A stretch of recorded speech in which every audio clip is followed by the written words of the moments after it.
I things do start from the beginning. Once again, life repeats itself. It may be fashion, it may be your lifestyle, it may be something you used to prefer earlier. You had forgotten about it, you wanted to leave it, and then again come back to where it all started. Now we are talking about the time when I started learning magic, and there were two books which I was referring. Ultimate Compendium of Magic Tricks by Nicholas Einhorn, and The Complete Course in Magic by Mark Wilson. There were many tricks which I had learned and had even started performing, but in between I left and I was performing. I started learning something else, and I remembered it no longer. I don't even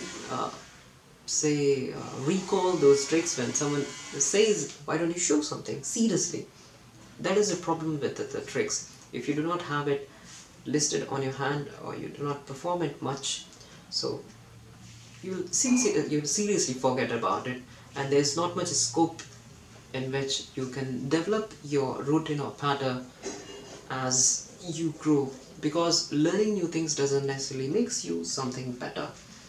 It does means you're moving towards something, but it doesn't necessarily means you're growing. But as I've seen the performance of great classic magicians, I found that they take simple trick and work so much about it that they rather focus more on developing it than presenting more tricks.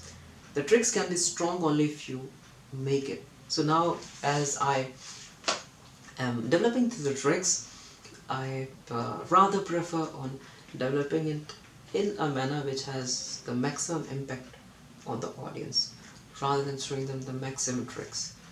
And it has changed, because even something simple like producing a coin or disappearing it can be trivial if you make it, can be ordinary if you make it. It's all about you and your presentation which makes it extraordinary. So it's my responsibility to not let the audience feel that there's some felony going on, or it's just a trick. This is what separates the legends from the novels, the greats from the ordinary ones. So the decision lies in your hands which side of the magician you want to be in. Whether you want to be the greatest, or just someone who shows tricks but doesn't knows what he's doing, doesn't patches up with his character or the personality, or there is no such cohesion or a single message or kind of oral impression of what you want to make which suits to your personality, your way of thinking, the life and the purpose of why you do magic.